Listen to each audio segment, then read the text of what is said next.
नदी के उस पार का गांव। नदी के उस पार एक छोटा सा गांव था, भैरवपुर। ऐसा गांव जहां शाम होते ही दरवाजे बंद हो जाते थे और बच्चों को जोर से मना किया जाता था, नदी के पास मत जाना।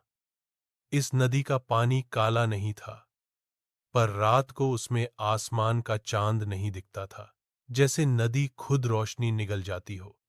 गांव के लोग कहते थे, नदी के अंदर कुछ रहता है जो बह जाने वालों को वापस भेज देता है, पर जिंदा नहीं। इसी गांव के किनारे एक टूटा हुआ घर था। घर के पीछे एक पुराना पीपल का पेड़, और पेड़ के नीचे हमेशा बाल जैसे कुछ जमीन पर गिरे हुए मिलते थे, लंबे, काले, चिपचिपे। गांव के बच्चे रात को चीख कर उठ जाते थे। सब एक ही बात बोलते। एक औरत, जिसके बाल जमीन तक घिस रहे थे, उसकी चोटी चल रही थी, जैसे जिंदा हो। उस औरत का चेहरा कभी साफ नहीं दिखता था, बस लंबी चोटी जो सांप की तरह हिलती थी। गांव वालों ने उसका नाम रखा, छोटी वाली डायन। लोग कहते थे, जब भी कोई औरत मां बनने वाली होती, रात को उसके घर के बाहर बालों के गुच्छे मिलते, और फिर कुछ दिन बाद बच्चा अजीब पैदा होता। मीरा गांव की एक सीधी सादी औरत मां बनने वाली थी।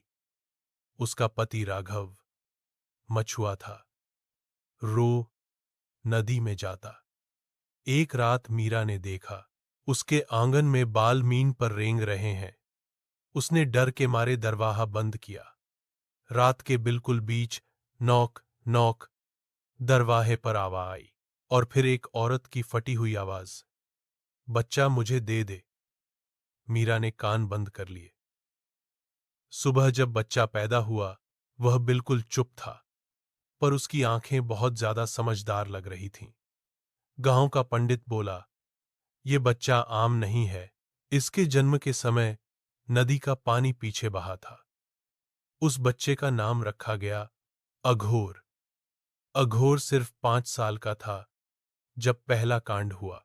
गांव का एक लड़का नदी में गिर गया।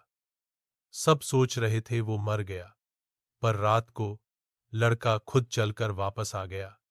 उसकी आंखें काली थीं और मुंह से पानी टपक रहा था।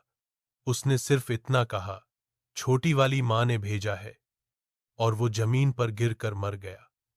उस रात नदी के पास से बालों के खींचने की आवाज और हड्डियों के टूटने की आवाजें सुनाई दी। पंडित ने बताया, सालों पहले एक औरत थी, कामिनी।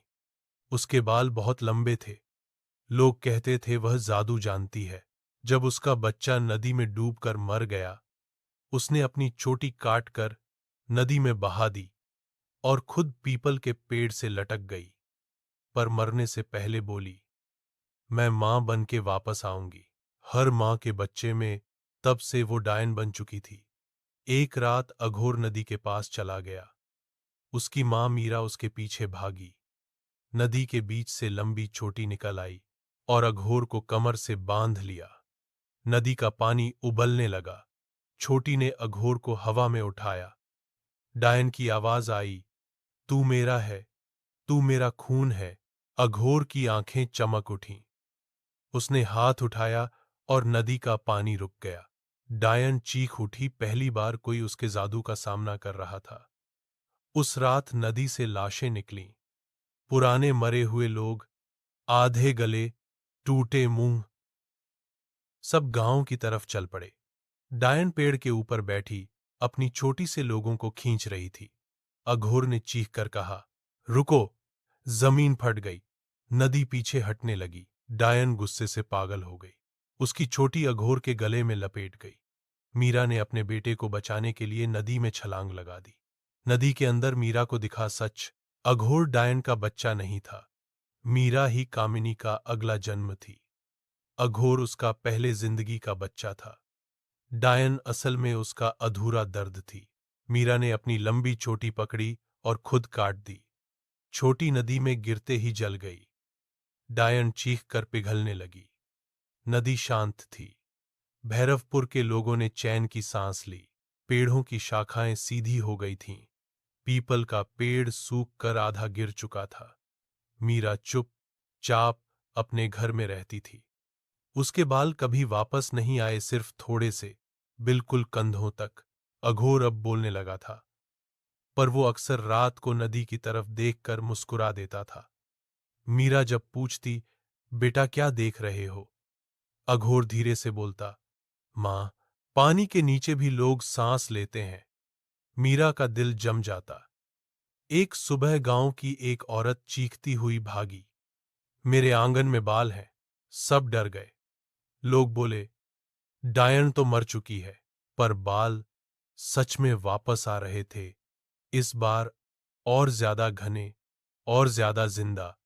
रात को वो बाल हिलते थे, जमीन पर रेंगते हुए नदी की तरफ जाते, और जो उन पर पैर रख देता, सुबह उसका पैर सूख कर काला मिलता।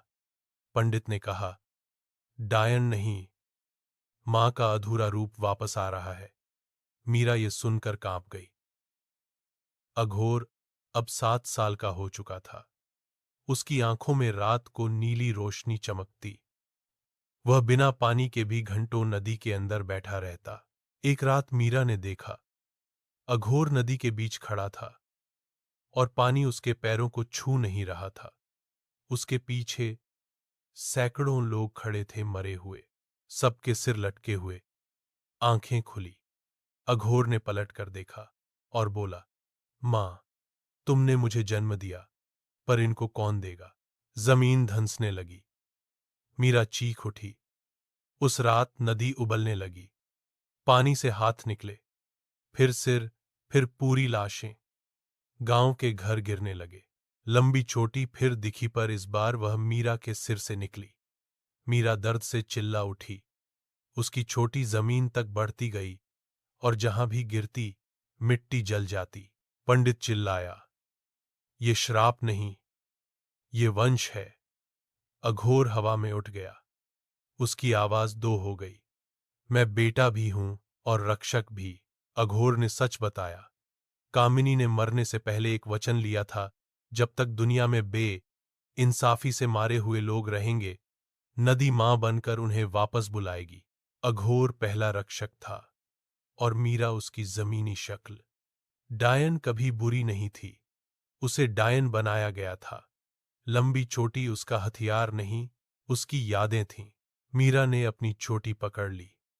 इस बार उसे काटा नहीं, उसने उसे नदी में डुबोया। छोटी पानी में घुल गई और पानी लाल हो गया।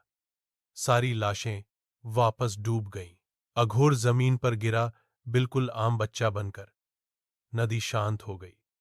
जाते जाते एक आवाज आई, जब फिर अन्याय होगा, मां वापस आएगी।